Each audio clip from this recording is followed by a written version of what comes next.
Hello guys, आप सभी का स्वागत है। और आज अपना जो बाइलरी ट्रैक्ट वाला जो सिस्टम है उससे रिलेटेड तो नहीं है, पर फिर भी मतलब पोर्टल वेन जो है आपकी स्प्लीन वगैरह उस एरिया से रिलेटेड है। ये जो प्रोसीजर है ना, जो PTP बोल सकते हैं आप इसको, यानी परक्यूटेनस trans effective पोर्टोवेनोग्राफी।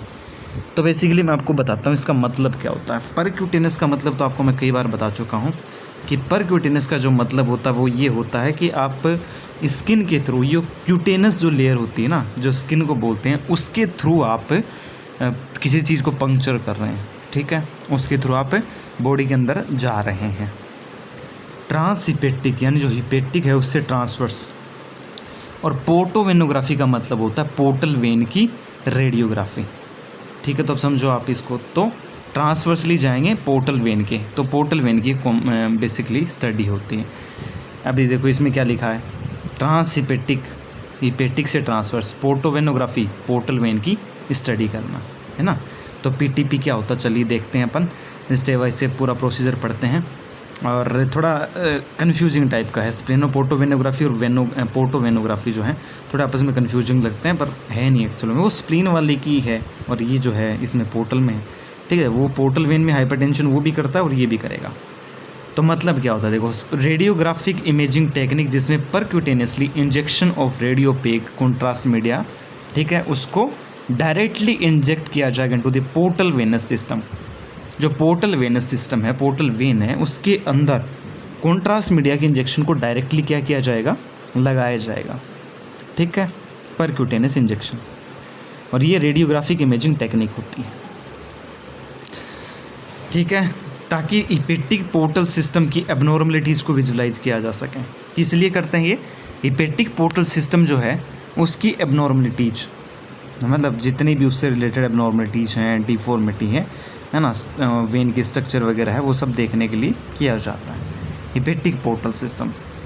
Hepatic portal system में जो सारे के सारे जो ऑर्गन है आपके GIT से रिलेटेड, चाहे वो स्टमक हो, चाहे वो स्मॉल इंटेस्टाइन, लार्ज इंटेस्टाइन हो, स्प्लीन हो, पेनक्रियाज हो, सभी से मिलके जो वेन आती है, जो सभी से जो ब्लड बाहर निकलता है वेन से, वो आगे जाके हिपेटिक सिस्टम बनाती है, हिपेटिक वेन बनाती है, हिपेटिक पोर्टल, है ना, पोर्टल वेन भी बोलते हैं उसको, हिपेटिक पोर्टल वेन, ठीक है। तो वो पोर्टल वेन होती है, उसमें आगे सारी की सारी खुलती हैं और वो आगे फिर लीवर में जाती है। लीवर में ब्लड को शुद्ध किया जाता है, जो फिल्टर किया जाता है एक टाइप से।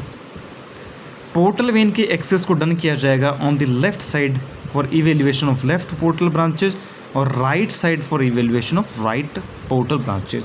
तो ये क्या कहना चाह रहा है, ये बोल रहा है कि पोर्टल वेन की एक्सेस को आप दोनों साइड से कर सकते हो, पेशेंट के लेफ्ट साइड से भी कर सकते हो और पेशेंट के राइट साइड से भी कर सकते हो।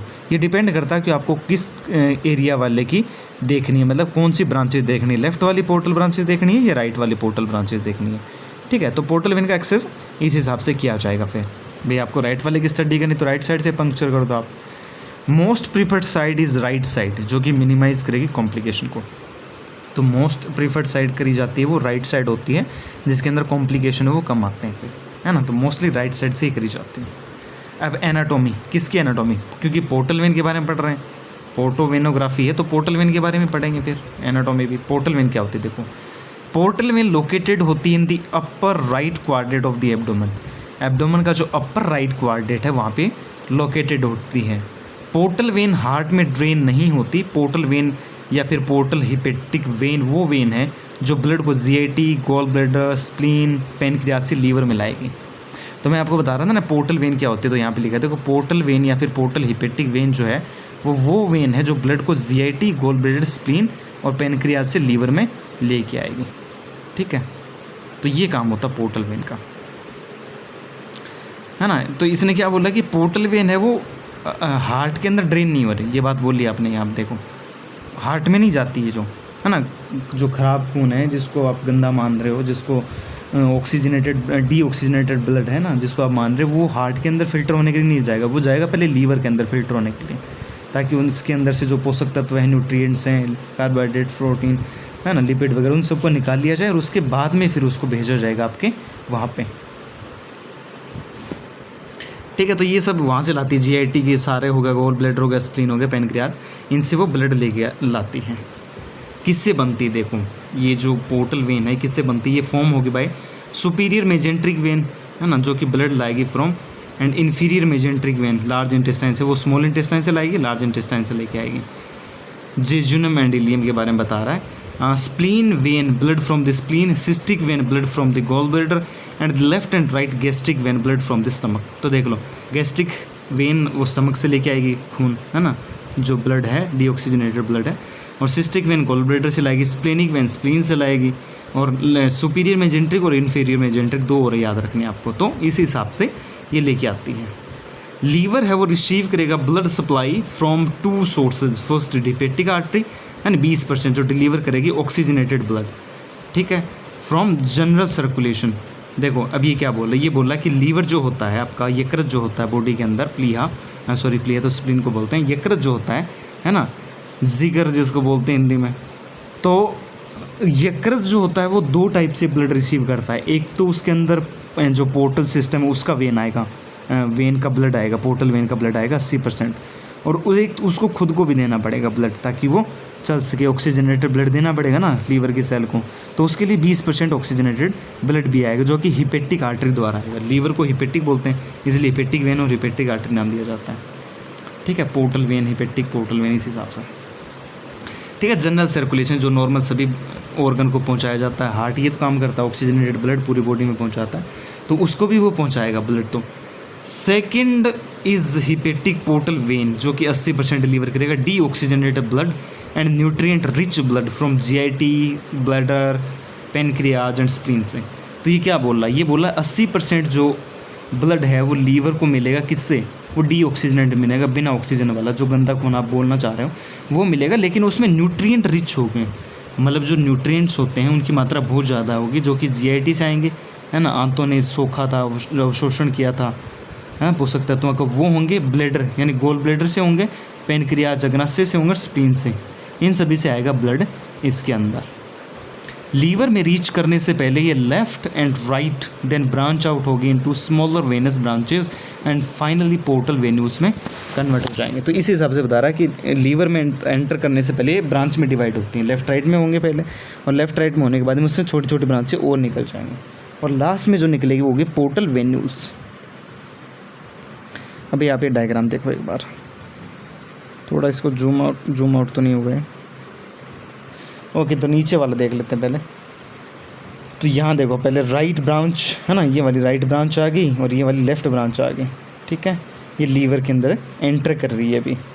अब देखो पोर्टल वेन जो यहीं सिमट जाती है सारे ऑर्गन को इकट्ठा करके, आप समझ रहे हो, देखो यहाँ पे ये देखो ये बड़ी आंत का कुछ पार्ट है और छोटी आंत का भी होगा इसमें पार्ट कुछ, तो ये कौन सी साइड है, देखो यहाँ पे नीचे लिखा होगा, ये है इन्फीरियर मेजेंट्रिक वेन, ठीक है, इन्फीरियर मेजेंट्रिक, और ये है सुपीरियर मेजेंट्रिक वेन, यहाँ पे आप देख सकते हो ये वाला, ये बड़ी आंत के अलावा छोटी आंत से भी लेके आ रहा ब्लड, है ना, ये लार्ज बाउल लिखा, बड़ी आंत लिखा हुआ, ठीक है। तो ये दोनों आंतों से हो गया। ऊपर अब अगर चलते हैं अपन, तो यहाँ पे इसने पोर्टल वेन तो लिखा, ये तो मेन है अपनी, यहाँ पे इसने गैस्ट्रिक वेन लिखा हुआ, देखो इसको गैस्ट्रिक वेन, जो पेट के लिए स्टमक में जा रही है ना, स्टमक से ब्लड लेके आ रही है, वो गैस्ट्रिक वेन होगी। ये आपको पता है स्प्लीन होता है, अपने पढ़ा था पीछे स्प्लेनोपोर्टोवेनोग्राफी में, तो स्प्लीन होता है, ये स्प्लेनिक वेन आ रही है, तो स्प्लेनिक वेन भी जाके आगे किस में जुड़ रही है, इस पोर्टल वेन में जुड़ रही है, और ये मेजेंट्रिक भी आके इसी में जुड़ रही है, गैस्ट्रिक भी आके इसी में जुड़ रही है, और फिर ये लास्ट में सबसे ऊपर यकृत में जा रहे हैं। तो इस हिसाब से पूरा ये फिल्ट्रेशन इसमें होगा जाने के बाद में, ठीक है। लीवर, स्प्लीन और 2 इंटेस्टाइन आपको दिखा के डायग्राम बना देना, देखो सिंपल है डायग्राम, आप यहाँ से कनेक्ट कर पाओगे। देखो लीवर बना दिया, ऊपर छोटी आंत बना देना साइड में ऐसे करके बना के, और इस साइड वालों को सुपीरियर मेजेंट्रिक से कनेक्ट कर देना, इस वाले को इन्फीरियर मेजेंट्रिक से कनेक्ट कर देना, नीचे दोनों साइड को आपस में जोड़ने की जरूरत नहीं है। फिर उसके बाद में एक स्प्लीन में डाल देना, स्प्लीन से इसको कनेक्ट करके पोर्टल में डाल देना, बस। अब इंडिकेशन क्यों करते हैं भाई प्रोसीजर, उसके बारे में बात करते हैं। तो क्यों करते हैं इसको, देखो इंडिकेशन में, देखो पीछे भी अपन स्प्लेनोपोर्टोग्राफी में भी देखा था, पोर्टल का अगर हाइपरटेंशन है, पोर्टल वेन का अगर हाइपरटेंशन है तो उस कंडीशन में करेंगे। इसके अलावा इंट्रा हिपेटिक ऑब्स्ट्रक्शन है या फिर एक्स्ट्रा हिपेटिक ऑब्स्ट्रक्शन है, उस कंडीशन में भी करेंगे, ठीक है। ऑब्स्ट्रक्शन मतलब रुकावट, है ना। फिर बाइलरी डक्ट के अंदर कोई ऑब्स्ट्रक्शन है उसके लिए कर सकते हैं। और पोर्टल सिस्टम का इवेल्युएशन करने के लिए प्रायर टू सर्जरी, मतलब पोर्टल सिस्टम जो है पूरा वेन जो है उस पूरे सिस्टम का अगर अपने उस सर्जरी से पहले जांच करनी है तो अपन भी इस एग्जामिनेशन को परफॉर्म करेंगे। फिर आता है कॉन्ट्रा इंडिकेशन, किस कंडीशन में नहीं किया जाना चाहिए। तो सबसे पहले अगर कॉन्ट्रास्ट मीडिया से हाइपर सेंसिटिविटी हो तो नहीं करना। एसाइटिस यानी abnormal accumulation fluid in the abdomen, जो एब्डोमेन की जो ऑर्गन है, जैसे एब्डोमेन के अंदर ऑर्गन होते हैं जो उसकी लेयर के जो ढकी होती है उसके अंदर अगर फ्लूइड भर जाता है, भाई ऑर्गन के ऊपर एक लेयर होती है ना, उसमें अगर फ्लूइड भर जाता है तो फिर ये इसमें आ जाता है, फिर एसाइटिस कहलाता है। Hyper sensitivity to contrast media iodine से। फिर ब्लड क्लोटिंग डिसऑर्डर हो सकता है ना, तो ब्लड क्लोटिंग डिसऑर्डर से रिलेटेड सस्पेक्टेड प्रेगनेंसी हो सकती है। लार्ज लीवर ट्यूमर हो सकता है, अगर लीवर के अंदर ट्यूमर हो रखा है तो उस कंडीशन में भी नहीं करेंगे।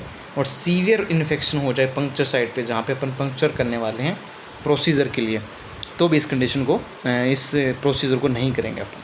तो कितनी कंडीशन होगी? हाइपर सेंसिटिविटी है जो सब में आती है, कॉन्ट्रास्ट मीडिया से एसाइटिस है, blood clotting disorder, suspected pregnancy है, लार्ज लीवर ट्यूमर है और सीवियर इन्फेक्शन है। फिर आता है इक्विपमेंट। भाई इक्विपमेंट कौन कौन से काम में लिए जाएंगे उसके बारे में बात करते हैं। तो fluoroscopic unit with spot film device with rapid serial film changer और इमेज रिकॉर्डर। भाई स्पोर्ट फिल्म डिवाइस लिख देना, आप ज़्यादा मत लिखना। उसके बाद में आपको पता है क्योंकि अपन प्रोसीजर पर क्यूटेनस कर रहे हैं, इसके लिए नीडल तो चाहिए होगी, तो 20 गेज की ना 20 centimetre long with metal stylet and Teflon sleeves के साथ में वो वाली नीडल चाहिए होगी जिसके अंदर टेफ्लॉन की स्लीव हो और मेटल का स्टाइलेट हो। अल्ट्रासोनोग्राफी मशीन चाहिए होगी, है ना, सोनोग्राफी के लिए मशीन जो होती है वो चाहिए होगी।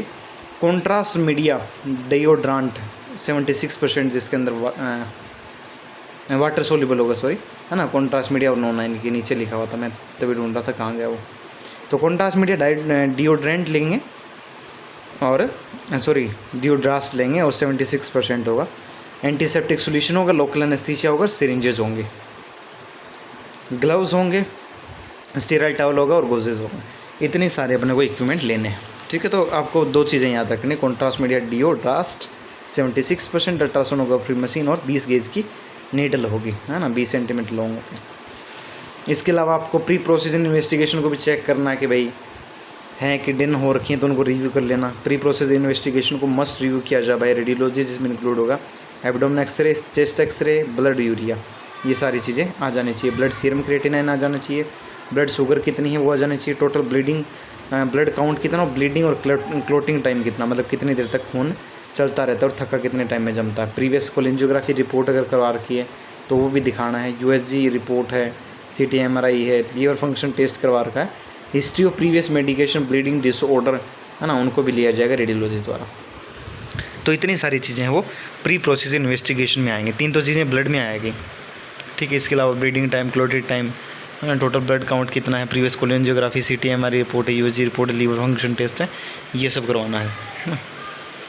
अब पेशेंट प्रिपरेशन की बात कर रहे हैं, तो पेशेंट को कैसे प्रिपेयर करेंगे? तो वही है, पेशेंट को 2 दिन पहले लो रेशियो डाइट के लिए बोलेंगे भी, कम से कम मतलब जो स्थूल होता है, जो मल होता है, वो कम से कम आने वाली डाइट लेनी है आपको, मतलब लिक्विड लेना मोस्टली।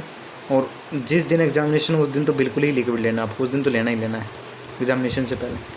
फास्टिंग को अपलोड किया जा सकता है 6 to 8 hour. Ask the patient not to eat और ड्रिंक आफ्टर मिडनाइट, आधी रात के बाद में कुछ भी खाना पीना नहीं है। वुमेन अपनी पॉसिबिलिटी प्रेगनेंसी के बारे में बताएगी, है ना, प्रेग्नेंट वुमेन को एग्जामिनेशन नहीं करना। पेशेंट को आस्क करें to remove all metallic objects and jewellery from the body, body से सारी ज्वेलरी और क्लोथ्स को रिमूव कर दे। पेशेंट को आस्क करें टू स्टॉप टेकिंग, है ना, कि बोलेंगे उसको एंटीकोगुलेंट नहीं ले 2 दिन प्रायर टू द एग्जामिनेशन से 2 डे प्रायर। तो ये है इसमें। अब प्रोसीजर के बारे में देखते हैं कि प्रोसीजर कैसे करते हैं।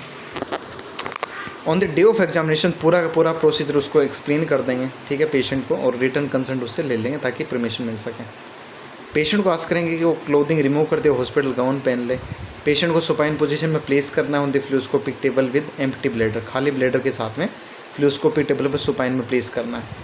इंट्रावीनस लाइन को पेशेंट की आर्म में इंसर्ट करेंगे एंड नेसेसरी होगा देन सेडेटिव मेडिकेशन देना है टू द पेशेंट ताकि उसको रिलैक्स किया जा सके। तो ये है इसमें। इंट्रावेनस लाइन को पेशेंट के आर्म में डालेंगे और नेसेसरी होगा तो सेडेटिव मेडिकेशन भी दे देंगे। पेशेंट की बीपी, रेस्पिरेशन रेट जो है, हार्ट रेट है, ऑक्सीजन लेवल क्या चल रहा है, अदर वाइटल साइन सब मॉनिटर करेंगे। क्यों? क्योंकि अपन सुई डाल रहे हैं पेट के अंदर, इसलिए मॉनिटर करेंगे। During the whole procedure antibiotics and necessary medication को दिए जाएँ to patient through an IV line prior to the procedure ना। सब चीज़ें मेजर करने के बाद में अगर किसी को एंजाइटी वगैरह है, स्ट्रेस वगैरह है, तो उसको फिर मेडिसिन देंगे थ्रू IV लाइन। अब देखो राइट साइड, क्योंकि अपन ने बोला था कि राइट साइड आसानी से हो जाती है, इसलिए पेशेंट का right rib area epigastrium of the patient को क्लीन किया जाए with the antiseptic solution under the strict sterile protocol and draped करें विद ए स्टीराइल टॉवल। तो पेशेंट को राइट साइड से, राइट साइड वाला जो रिब एरिया है उसको क्लीन करना है, एपिगेस्ट्रियम वाला एरिया को, है ना। और पेशेंट को क्लीन करेंगे with the antiseptic solution under the strict sterile protocol और एक स्टीराइल टॉवल से ड्रैप कर देंगे। लोकल एनेस्थीसिया को दिया जाए at the insertion site at the epigastrium region near the xiphoid process to minimise the risk of haemorrhage. Local anaesthesia को देना है, कहाँ पे देना है? इंसर्शन साइट पे। इंसर्शन साइट राइट साइड में चुनी थी अपन ने, है ना। और कहाँ है? एपिगेस्ट्रियम रीजन, जो गैस्ट्रिक से ऊपर वाला जो एरिया है एपिगेस्ट्रियम, वहाँ पे देंगे नियर जाइफोइड प्रोसेस, है ना। जो स्टर्नम का तीसरा पार्ट होता है जाइफोइड प्रोसेस, वहाँ से, ताकि हेमरेज को मिनिमाइज किया जा सके। ठीक है, तो पोर्टल हाइपरटेंशन अपने को देखना है या फिर पोर्टल वेन से रिलेटेड कोई एबनॉर्मलिटीज़ है ना। तो पोर्टल वेन को अपने को कुल मिला के छेड़ना है वहाँ जाके।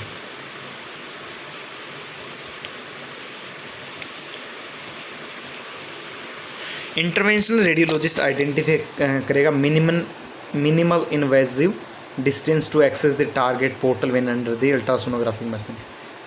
अब क्योंकि जो इन्वेजिव का काम है, जो नीडल वगैरह डालनी, वो काम करता है इंटरवेंशनल रेडियोलॉजिस्ट, है ना। वो अलग होता है, इंटरवेंशन सर्जरी करता है वो रेडिएशन का यूज़ करके, टाइप से ये समझो डॉक्टर होता है रेडिएशन के अंदर, है ना। रेडियोलॉजिस्ट है पर वो इंटरवेंशनल रेडियोलॉजिस्ट है, उसने इंसिजन वगैरह इन सब कामों से डिग्री, मतलब कुछ मेडल वगैरह लिए होते हैं, मतलब उनके क्वालिफिकेशन होती है एक टाइप से। तो इंटरवेंशनल रेडियोलॉजिस्ट है, वो क्या करेगा?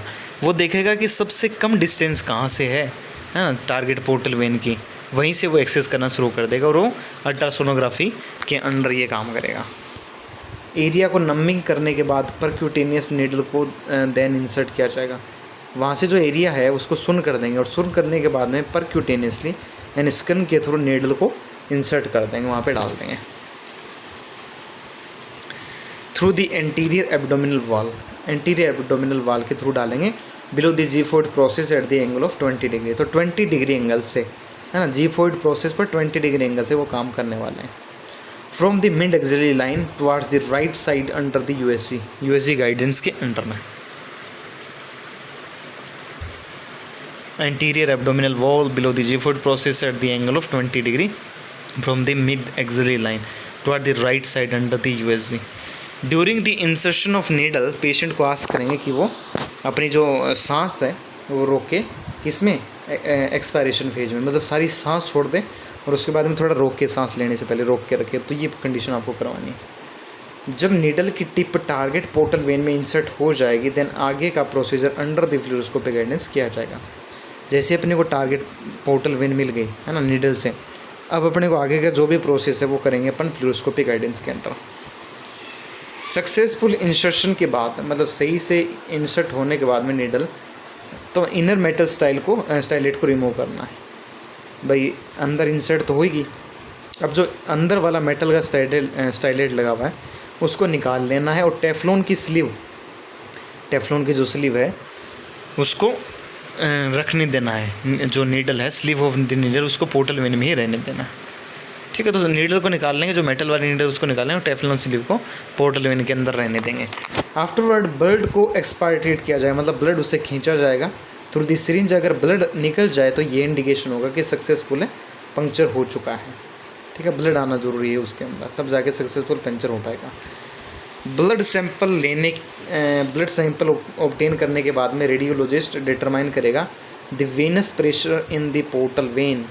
अब जैसे ही ब्लड सैंपल ले लेगा वो रेडियोलॉजिस्ट क्या करेगा? रेडियोलॉजिस्ट वेनस प्रेशर चेक करेगा पोर्टल वेन के अंदर कितना है।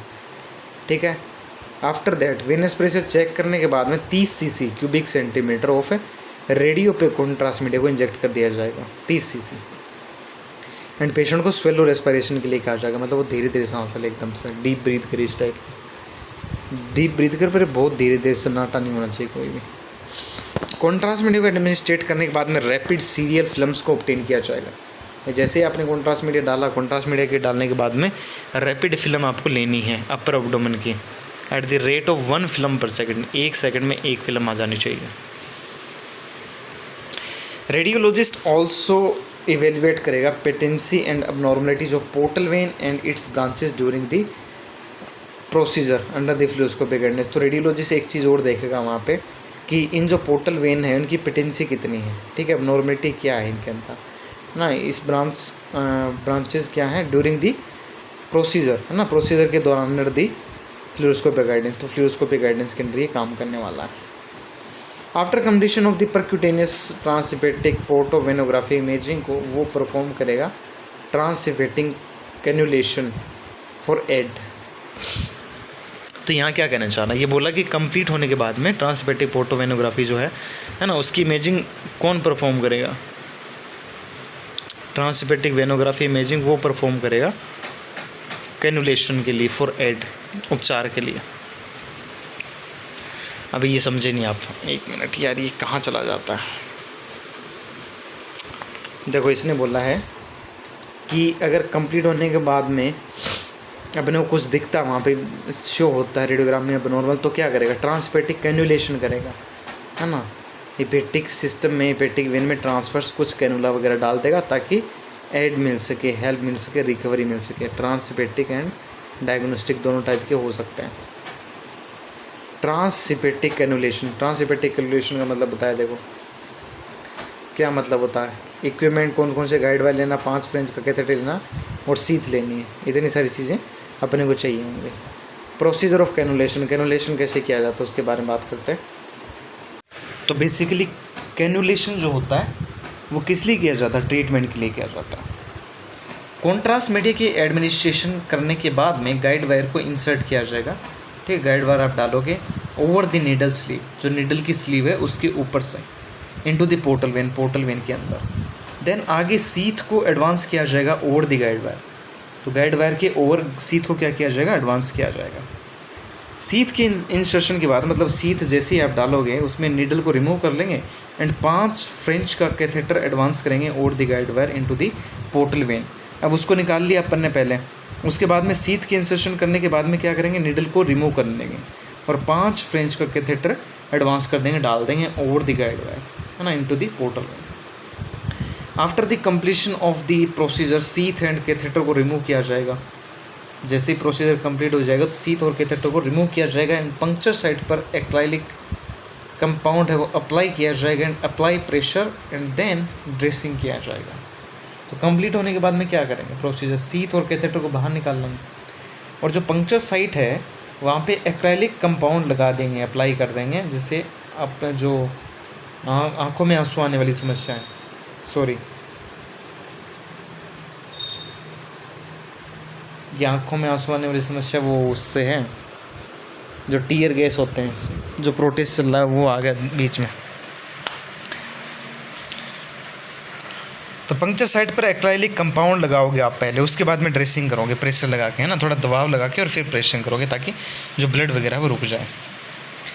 कॉम्प्लिकेशन, अब कॉम्प्लिकेशन क्या क्या आ सकते हैं, देखो सबसे पहले लीवर के अंदर हेमरेज हो सकता है, क्योंकि आप लीवर के अंदर से जा रहे हो इसलिए लीवर में हेमरेज हो सकता है। इन्फेक्शन हो सकता है पंक्चर साइट पे, है ना, अगर ध्यान से स्टीराइड टेक्निक ध्यान नहीं रखी तो इन्फेक्शन हो सकता है पंक्चर साइट से। कॉन्ट्रास्ट मीडिया रिएक्शन कर सकते हैं, आपके जो कॉन्ट्रास्ट मीडिया वो भी रिएक्शन कर सकते हैं, एडवर्स इफेक्ट हो सकते हैं उसके भी।